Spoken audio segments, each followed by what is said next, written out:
വിശുദ്ധ യോഹന്നാൻ്റെ സുവിശേഷം 14-ാമത്തെ അധ്യായം മുതൽ 17 വരെയുള്ള അധ്യായങ്ങൾ യേശു ശിഷ്യന്മാർക്ക് നൽകുന്ന വിടവാങ്ങൽ അഥവാ വിടപറവൽ ഫെയർവെൽ സന്ദേശമായിട്ടത്രേ രേഖപ്പെടുത്തിയിരിക്കുക. യേശുവിൻ്റെ ഐഹിക അസാന്നിധ്യത്തിൽ ശിഷ്യന്മാർക്ക് നൽകുന്ന പരിശുദ്ധാത്മാവ് എന്ന കാര്യസ്ഥനെക്കുറിച്ചുള്ള പഠിപ്പിക്കലുകൾ ഈ ഭാഗത്ത് കാണാം. പുതിയ നിയമത്തിൽ വിശുദ്ധ യോഹന്നാൻ്റെ എഴുത്തുകളിൽ മാത്രമേ പാരാക്ലീത്ത അഥവാ കാര്യസ്ഥൻ എന്ന പദം പ്രയോഗിച്ചിട്ടുള്ളൂ. യോഹന്നാൻ്റെ സുവിശേഷത്തിൽ 4 പ്രാവശ്യവും യോഹന്നാൻ്റെ ലേഖനത്തിൽ 1 പ്രാവശ്യവും കാര്യസ്ഥൻ എന്ന പദം ഉപയോഗിച്ചിട്ടുണ്ട്. യോഹന്നാൻ്റെ ലേഖനത്തിൽ യേശു ക്രിസ്തു കാര്യസ്ഥൻ എന്നാണ് ഉപയോഗിക്കുക. 1 യോഹന്നാൻ 2-ാമത്തെ അധ്യായം 1-ാം വാക്യം. എന്നാൽ വിശുദ്ധ യോഹന്നാൻ സുവിശേഷം 14-ാമത്തെ അധ്യായം 16-ാമത്തെ വാക്യത്തിൽ മറ്റൊരു കാര്യസ്ഥൻ എന്നേക്കും നിങ്ങളോട് കൂടെ ഇരിക്കേണ്ടതിന് നിങ്ങൾക്ക് തരും എന്ന് പറയുന്നു. പാരാക്ലീത്ത എന്ന് പറഞ്ഞാൽ ഓൺ കോൾഡ് അലോങ് സൈഡ്, കൂടെ ആയിരിപ്പാൻ വിളിച്ച് ആക്കപ്പെട്ടവൻ, കൂടെ ഇരിപ്പാൻ തക്കവണ്ണം വിളിച്ച് ആക്കപ്പെട്ടവൻ. ഈ പുതുപ്പിറവി സംഭവിക്കുന്നത് തൻ്റെ വിയോഗത്തിന് ശേഷമായിരിക്കും എന്ന് കർത്താവായ യേശു ക്രിസ്തു സൂചിപ്പിക്കുന്നു. ഒരു വ്യക്തിയെ അളക്കുവാൻ ആദിമസഭ ഉപയോഗിച്ചിരുന്ന തോത് പരിശുദ്ധാത്മാവ് എന്ന ദാനമായിരുന്നു. പൗലോസ് പരിശുദ്ധാത്മാവ് നിറഞ്ഞവനായിരുന്നു എന്ന് അപ്പോസ്തലന്മാരുടെ പ്രവൃത്തികളുടെ പുസ്തകം 9-ാം അധ്യായം 17-ാം വാക്യവും 13-ാം അധ്യായം 8-ാം വാക്യവും പറയുന്നു. ബർന്നബാസ് പരിശുദ്ധാത്മാവും വിശ്വാസമുള്ളവനായിരുന്നു എന്ന് അപ്പോസ്തലന്മാരുടെ പ്രവൃത്തികളുടെ പുസ്തകം 11-ാമത്തെ അധ്യായം 24-ാം വാക്യം പറയുന്നു. സഭയിൽ ഔദ്യോഗിക സ്ഥാനികളെ നിയോഗിക്കുന്നത് പരിശുദ്ധാത്മ പ്രവർത്തനമായിട്ടാകുന്നു എന്ന് അപ്പോസ്തലനായ വിശുദ്ധ പൗലോസ് ഇവിടെ കണ്ടതും പറഞ്ഞിരിക്കുന്നതും. അപ്പോസ്തലന്മാരുടെ പ്രവൃത്തികളുടെ പുസ്തകം 20-ാമത്തെ അധ്യായത്തിൻ്റെ 28-ാം വാക്യത്തിൽ എഫെസോസിലെ മൂപ്പന്മാരോട് വിശുദ്ധനായ പൗലോസ് അപ്പോസ്തലൻ പറയുന്നത്, നിങ്ങളെ തന്നെയും താൻ സ്വന്തം രക്തത്താൽ സമ്പാദിച്ച ദൈവത്തിൻ്റെ സഭയെ മേയിപ്പാൻ പരിശുദ്ധാത്മാവ് നിങ്ങളെ അധ്യക്ഷന്മാരാക്കി വെച്ച ആട്ടിൻകുട്ടൻ മുഴുവനെയും സൂക്ഷിച്ചുകൊള്ളുവേൻ.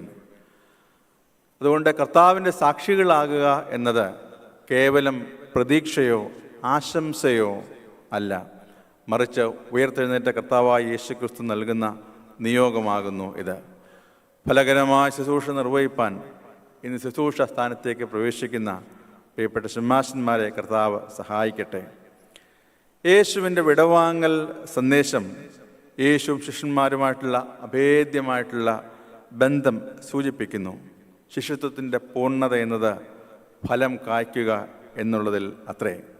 ശിഷ്യത്വം കർത്താവായ യേശു ക്രിസ്തുവുമായിട്ടുള്ള പൂർണ്ണ ഐക്യവും പൂർണ്ണ ബന്ധവും ആകുന്നുവെന്ന് വിശുദ്ധ യോഹന്നാൻ സുവിശേഷത്തിൽ രേഖപ്പെടുത്തിയിരിക്കുന്നല്ലോ. അതിൻ്റെ ആദ്യ ഭാഗത്ത് പറയുന്നത്, കൊമ്പിന് മുന്തിരിവള്ളിയിൽ വസിച്ചിട്ടല്ലാതെ സ്വയമായി കായ്പാൻ തക്കവണ്ണം കഴിയുകയില്ല.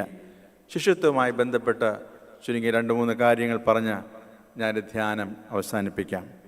ഒന്ന്, ക്രിസ്തീയ ശിഷ്യത്വം ബന്ധങ്ങളുടെ ആഘോഷമാകുന്നു.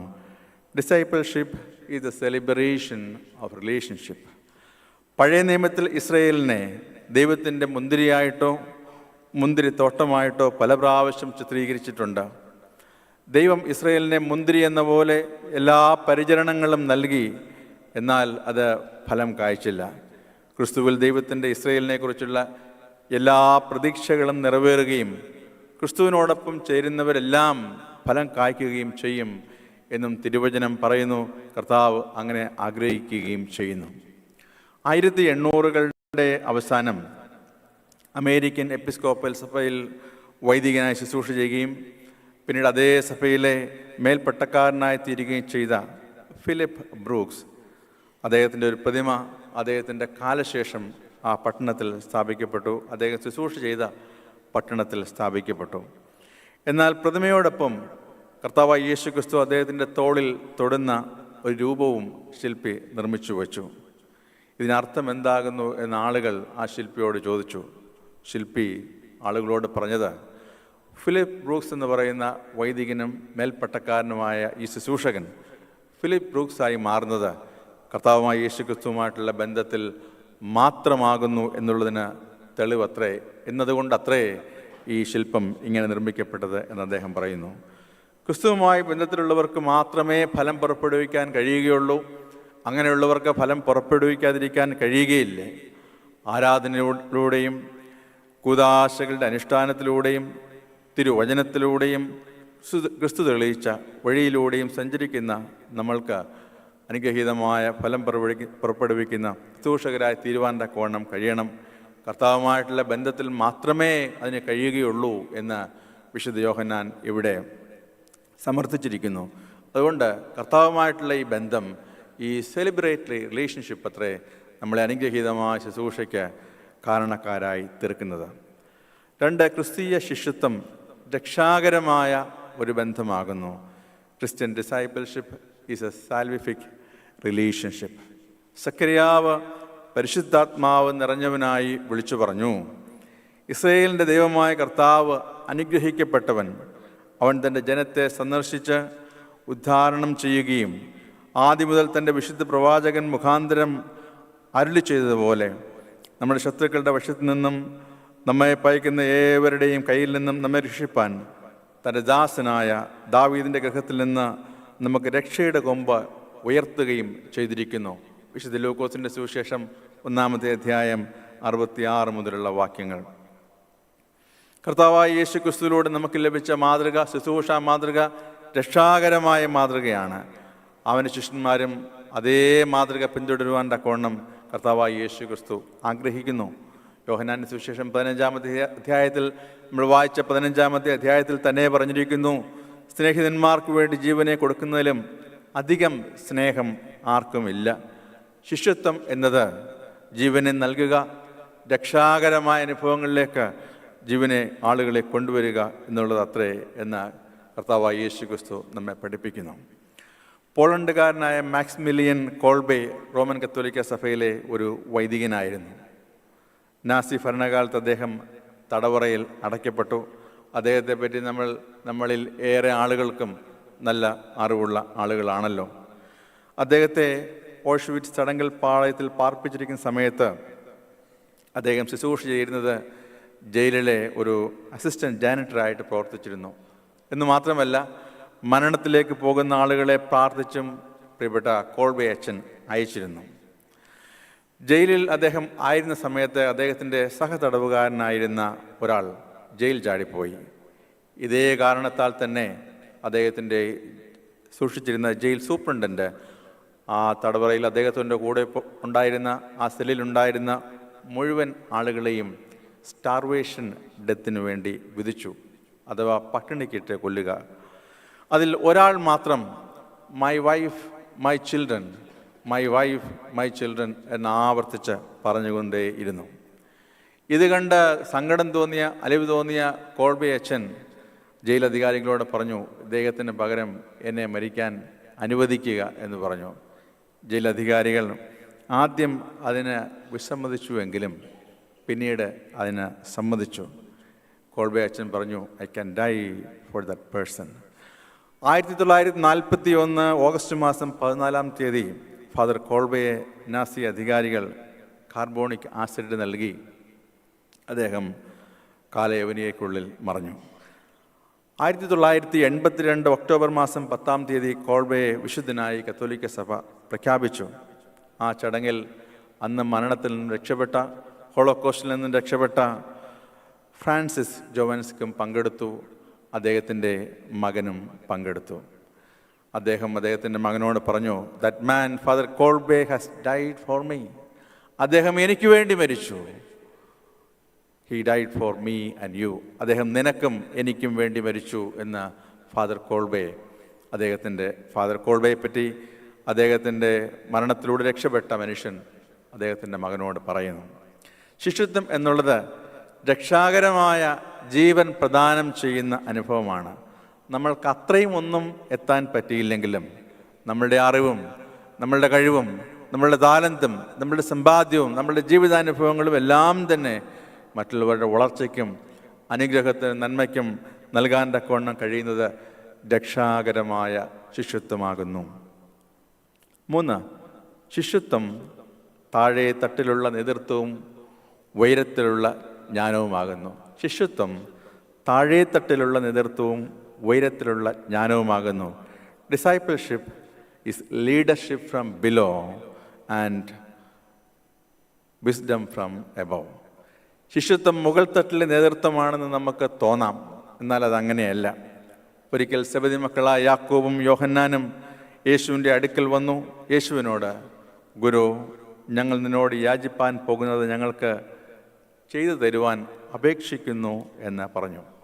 വിശുദ്ധ മർക്കോസിൻ്റെ സുവിശേഷം 10-ാമത്തെ അധ്യായം 35 മുതലുള്ള വാക്യങ്ങൾ. ഞാൻ നിങ്ങൾക്ക് എന്ത് ചെയ്തു തരുവാൻ നിങ്ങൾ ആഗ്രഹിക്കുന്നു എന്ന് ക്രിസ്തു ചോദിച്ചതിന്, നിന്റെ മഹത്വത്തിൽ ഒരുത്തൻ വലത്തും ഒരുത്തൻ ഇടത്തും ഇരിപ്പാൻ വരം നൽകണം എന്നവർ പറഞ്ഞു. വിശുദ്ധ മത്തായിയുടെ സുവിശേഷത്തിൽ സെബെദി മക്കളുടെ അമ്മ വന്ന് കർത്താവിനോട് ഈ ആവശ്യം അറിയിക്കുന്നതായിട്ടാണ് രേഖപ്പെടുത്തിയിരിക്കുന്നത്. എന്നാൽ ഈ സംഭാഷണത്തിൻ്റെ അവസാനം ശേഷം 10 പേരും കേട്ടിട്ട് യാക്കോബിനോടും യോഹന്നാനോടും നീരസപ്പെട്ടു തുടങ്ങി എന്നാണ് എഴുതിയിരിക്കുന്നത്. ഒരു കാര്യം വ്യക്തമാണ്, അധികാരത്തിൽ നിന്നും ആർക്കും ഒഴിഞ്ഞിരിക്കാൻ കഴിയാറില്ല. പ്രത്യേകിച്ച് മുകൾ തട്ടിലെ അധികാര ശ്രേണിയിലേക്ക് ഉയരുക എന്നുള്ളത് ഏതൊരു ശിഷ്യനും ഉണ്ടാകാവുന്ന പ്രലോഭനമാണ്. 2008 നവംബർ മാസത്തിൽ മുംബൈയിലെ താജ് മഹൽ ഹോട്ടലിൽ ഉണ്ടായ ബോംബ് ബ്ലാസ്റ്റിനെ പറ്റി ഒരു Ted talk Harvard university business സ്കൂളിലെ പ്രൊഫസറായിരുന്ന രോഹിത് ദേശ്പാണ്ഡെ നടത്തിയിട്ടുണ്ട്. അതിപ്പോഴും യൂട്യൂബിൽ അവൈലബിൾ ആണ്, നിങ്ങൾക്ക് എടുത്ത് നോക്കാം. അതിൽ അദ്ദേഹം പറഞ്ഞിരിക്കുന്നത്, ആ സംഭവത്തിൽ, ആ ബോംബ് ബ്ലാസ്റ്റിൽ മരണമടഞ്ഞവരിൽ ഏറെ പേരും അവിടെയുള്ള ഹോട്ടൽ എംപ്ലോയീസ് ആയിരുന്നു. ഹോട്ടലിലെ ഗസ്റ്റോ ഹോട്ടലിലെ റെസ്റ്റോറൻറ്റ് ഉപയോഗിച്ച ആളുകളോ അധികം മരണമടഞ്ഞില്ല. കാരണം ആ എംപ്ലോയീസിൻ്റെ തക്ക സമയത്തെ ഇടപെടലുകൾ കൊണ്ട് ആ മരണസംഖ്യ വളരെയധികം കുറച്ചു. താജ് ഹോട്ടലിലെ പേഴ്സണൽ ഡിപ്പാർട്ട്മെൻറ്റ് ഇതിനെപ്പറ്റി ഒരു പഠനം നടത്തി. അവർ കണ്ടെത്തിയ കാര്യം, we select people from small towns like Trichy, Coimbatore, Bhubaneswar and Trivandrum. ഞങ്ങൾ ചെറുപട്ടണങ്ങളിൽ നിന്നാണ് ആളുകളെ സെലക്ട് ചെയ്യുക. 2, അവർ കണ്ടെത്തിയ മറ്റൊരു കാര്യം, we select people not on the basis of their aptitude but on the basis of their attitude. ഞങ്ങൾ ആളുകളെ എടുക്കുന്നത് അവരുടെ അഭിരുചി നോക്കിയല്ല, ആളുകളെ എടുക്കുന്നത് അവരുടെ മനോഭാവം നോക്കിയാണ് ആളുകളെ സെലക്ട് ചെയ്യാറുള്ളത്. 3, employees are the ambassadors of the guest, not the hotel. അതുകൊണ്ട് ഹോട്ടലിലെ അംബാസിഡേഴ്സായിട്ടല്ല ഞങ്ങൾ അവരെ ട്രെയിൻ ചെയ്യുക, ആളുകളുടെ അംബാസിഡേഴ്സായിട്ടാണ് ട്രെയിൻ ചെയ്യുക. We train people leadership from below. താഴെ തട്ടിലുള്ള നേതൃത്വത്തിന് വേണ്ടിയിട്ടാണ് ഞങ്ങൾ ആളുകളെ ഒരുക്കുക എന്ന് ഒരു കോർപ്പറേറ്റ് കമ്പനിയിലെ ആളുകൾ പറയുന്നു. We the pastors, clergy and stewards. താഴെത്തട്ടിലാണല്ലോ നമ്മുടെ ശുശ്രൂഷ, അവിടെയാണ് നമ്മുടെ ശുശ്രൂഷ പ്രയോജനപ്പെടേണ്ടത്. താഴെത്തട്ടിലേക്കുള്ള മനുഷ്യരുടെ രക്ഷയ്ക്ക് വേണ്ടിയിട്ടാണ് ദൈവം നമ്മെ വിളിച്ചിരിക്കുന്നതും വേർതിരിച്ചിരിക്കുന്നതും. താഴെത്തട്ടിലുള്ള ശുശ്രൂഷ ഫലകരമായി തീരണമെന്നുണ്ടെങ്കിൽ ഉയരത്തിലുള്ള ജ്ഞാനം നമുക്ക് ആവശ്യമുണ്ട്. വിശുദ്ധ യാക്കോബിൻ്റെ ലേഖനം 3-ാമത്തെ അധ്യായത്തിൻ്റെ 17-ാമത്തെ വാക്യത്തിൽ പറയുന്നത്, ഉയരത്തിലുള്ള ജ്ഞാനമോ ഒന്നാമത് നിർമ്മലവും പിന്നെ സമാധാനവും ശാന്തതയും അനുസരണയും ഉള്ളതും കരുണയും സൽഫലവും നിറഞ്ഞതും പക്ഷപാതവും കപടവും ഇല്ലാത്തതുമാകുന്നു. മോശ ദൈവത്തോട് പ്രാർത്ഥിക്കാൻ പോയ സമയത്ത്, പ്രാർത്ഥിക്കുന്ന സമയത്ത് സീനായി മലയിൽ 2 കാര്യം പറഞ്ഞു. ആളുകളോട് ഈ പർവ്വതത്തിൽ അടുത്ത് വരരുത്, സീനായി പർവ്വതത്തിൻ്റെ അടുത്ത് വരരുത്. ഒരു കാര്യം എടുത്തു പറഞ്ഞു, മൃഗങ്ങളാരും ഈ പർവ്വതത്തിന് താഴെ വരരുത്. മൃഗങ്ങളുടെ പെർസെപ്ഷൻ, അണ്ടർസ്റ്റാൻഡിങ്, ധാരണ മൃഗങ്ങൾ രൂപപ്പെടുത്തുന്നത് ഓപ്റ്റിക് ആൻഡ് അക്കോസ്റ്റിക് പെർസെപ്ഷൻ എന്ന് പറയും. കാഴ്ചയിലൂടെയും കേൾവിയിലൂടെയും മാത്രമേ ഉള്ളൂ. മനുഷ്യൻ്റെ പെർസെപ്ഷൻ എപ്പോഴും ഉയരത്തിൽ നിന്നാണ്. മനുഷ്യന് ഉയരത്തിലുള്ള ജ്ഞാനം അന്വേഷിപ്പാൻ ദൈവം കൃപ കൊടുത്തിരിക്കുന്നു. അതുകൊണ്ട് ഉയരത്തിലുള്ള ജ്ഞാനം അന്വേഷിച്ച് താഴെയുള്ള ഈ ശുശ്രൂഷ ഫലകരമായി നിർവഹിപ്പാൻ തക്കവണ്ണം ദൈവം നമ്മെ വിളിക്കുകയും വേർതിരിക്കുകയും ചെയ്തിരിക്കുന്നു. അപ്പോസ്തലനായ വിശുദ്ധ പൗലോസ് കൊരിന്ത്യർക്ക് എഴുതുമ്പോൾ അതിൻ്റെ 1-ാം ലേഖനം 22-ാമത്തെ അധ്യായത്തിൻ്റെ 9-ാം വാക്യത്തിൽ പറയുന്നത്, ദൈവം തന്നെ സ്നേഹിക്കുന്നവർക്ക് ഒരുക്കിയിട്ടുള്ളത് കണ്ണ് കണ്ടിട്ടില്ല, ചെവി കേട്ടിട്ടില്ല, ഒരു ഹൃദയവും അറിഞ്ഞിട്ടില്ല എന്നത്രേ പറയുന്നത്. ഉയരത്തിലുള്ള ദിവ്യജ്ഞാനം സ്വീകരിച്ചാണ് മോശ താഴെയുള്ള ജനത്തെ വഴി നിർത്തിയത് എന്ന് തിരുവചനം വളരെ വ്യക്തമായി പറയുന്നു. 4. ശിഷ്യത്വം പക്വതയുടെ ശുശ്രൂഷയാണ്. Discipleship is the ministry of maturity. പുറപ്പാട് പുസ്തകം 32 അധ്യായം 15 വാക്യത്തിൽ മോശ തിരിഞ്ഞ് പർവ്വതത്തിൽ നിന്ന് ഇറങ്ങി. സാക്ഷ്യത്തിൻ്റെ പലക രണ്ടും അവൻ്റെ കയ്യിൽ ഉണ്ടായിരുന്നു. പലക ഇപ്പുറവും അപ്പുറവുമായി ഇരുവശത്തും എഴുതിയിരുന്നു. സഭാപിതാവായ ന്യാസ്യാനിസിസിലെ ഗ്രിഗോറിയോസ് പറയുന്നത്, ജനങ്ങൾ പലകയുടെ ഒരു വശം മാത്രം കണ്ടു. നിയമാനുസൃത പുരോഹിതനായ അഹരോനും മൂപ്പന്മാരും ജനങ്ങളെ കണ്ടത് നിയമത്തിൻ്റെ വശം മാത്രം. നിയമത്തിനപ്പുറം ആഴമേറിയ ദൈവസ്നേഹത്തിൻ്റെ വശം കണ്ടവനാണ് മോശ. ശുശ്രൂഷകൻ അഥവാ പുരോഹിതൻ നിയമം അറിയുന്നവനും നിയമം അനുസരിക്കുന്നവനും ആയിരിക്കണം എന്നുള്ളതിൽ യാതൊരു തർക്കവുമില്ല. പക്ഷേ സംഘടിത മതവും പൗരോഹിത്യവും നിയമത്തിൻ്റെ ശുഷ്കമായ ചട്ടക്കൂട്ടിൽ സഭ മുഴുവൻ ഒതുക്കും. അതിൻ്റെ ഫലമായി വിപുലമായ ആത്മീയ അനുഭവങ്ങളും മനുഷ്യസ്നേഹപരമായ ദർശനങ്ങളും നഷ്ടപ്പെടുത്തി ഇടുങ്ങിയതും അർത്ഥമില്ലാത്തതുമായ കാര്യങ്ങൾ നിരന്തരം ചർച്ച ചെയ്യുകയും ചർച്ചയ്ക്ക് വിഷയീഭവിപ്പിക്കുകയും ചെയ്യും. ഇതിനുള്ള സാധ്യതയല്ല ഇപ്പോഴും ഉണ്ട്. ഞാൻ ആവർത്തിക്കട്ടെ, സംഘടിത മതവും പൗരോഹിത്യവും നിയമത്തിൻ്റെ ശുഷ്കമായ ചട്ടക്കൂട്ടിൽ സഭയെ മുഴുവൻ ഒതുക്കും. അതിൻ്റെ ഫലമായി വിപുലമായ ആത്മീയ അനുഭവങ്ങളും മനുഷ്യസ്നേഹപരമായ ദർശനങ്ങളും നഷ്ടപ്പെടുത്തി ഇടുങ്ങിയതും അർത്ഥമില്ലാത്തതുമായ കാര്യങ്ങൾ ചർച്ച ചെയ്യുകയും ചർച്ചയ്ക്ക് വിഷയീഭവിപ്പിക്കുകയും ചെയ്യും.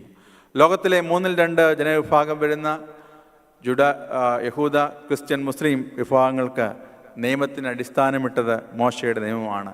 എന്നാൽ അതേ മോശ തന്നെ പറയുന്നുണ്ട്, കർത്താവിൻ്റെ സാന്നിധ്യം എന്നോട് കൂടെ പോരേണമേ. മോശയ്ക്കുള്ള നിയമജ്ഞാനമല്ല ജനങ്ങളെ വഴി നടത്താൻ അദ്ദേഹത്തെ സഹായിച്ചത്. അദ്ദേഹം നിരന്തരം ദൈവത്തോട് പറയുന്നത്, നിൻ്റെ സാന്നിധ്യം എന്നോട് കൂടെ പോരേണമേ. We are living in a world of division and disintegration. വിഭജനത്തിൻ്റെയും വേർപാടുകളും സൃഷ്ടിക്കുന്ന, നടിച്ചുവരുകളും സൃഷ്ടിക്കുന്ന ഒരു കാലഘട്ടത്തിലാണ് നമ്മളെല്ലാവരും ജീവിക്കുന്നത്.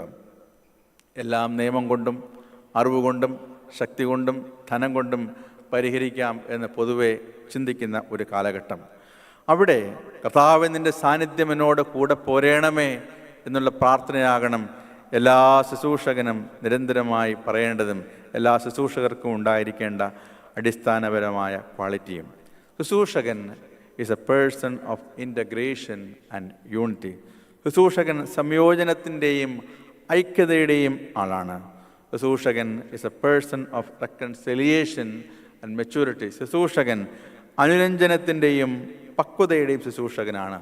പക്വത is always a giving position. Maturity is always a giving position.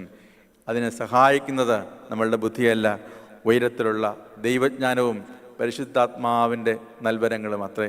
തുടർന്നുള്ള ശുശ്രൂഷയിൽ ഉടനീളം പറയുന്നത് ഈ ശുശ്രൂഷകർക്ക് ഈ ദൈവജ്ഞാനം കൊണ്ട് നിറയ്ക്കുകയും അവരെ അഭിഷേകം ചെയ്യുകയും ചെയ്യണമേ എന്നാണ്. ഞാൻ എൻ്റെ വാക്കുകൾ അവസാനിപ്പിക്കട്ടെ. അപ്പോസ്തലനായ വിശുദ്ധ പൗലോസ് തിമോഥെയോസിന് ലേഖനം എഴുതുമ്പോൾ 2-ാം ലേഖനത്തിൽ ഇങ്ങനെ പറയുന്നു, നന്നായി ശുശ്രൂഷ ചെയ്തിട്ടുള്ളവർ തങ്ങൾക്ക് തന്നെ നല്ല നിലയും ക്രിസ്തുവേശ്വരുള്ള വിശ്വാസത്തിൽ വളരെ പ്രാഗൽഭ്യവും സമ്പാദിക്കുന്നു. ശുശ്രൂഷയിൽ നല്ല നിലയും പ്രാഗൽഭ്യവും സമ്പാദിച്ച് അനുഗ്രഹീ ശുശ്രൂഷകരായി തീരുവാൻ ഇന്ന് ഷമ്മാസ്ഥാനത്ത് നിന്നും കശീശ സ്ഥാനത്തേക്ക് പ്രവേശിക്കുന്ന ഈ കർത്തദാസന്മാരെ ദൈവം സഹായിക്കട്ടെ, ശക്തീകരിക്കട്ടെ എന്ന പ്രാർത്ഥനയോടെ ഞാൻ എൻ്റെ വാക്കുകൾ നിർത്തുന്നു. ദൈവം നമ്മെ അനുഗ്രഹിക്കട്ടെ.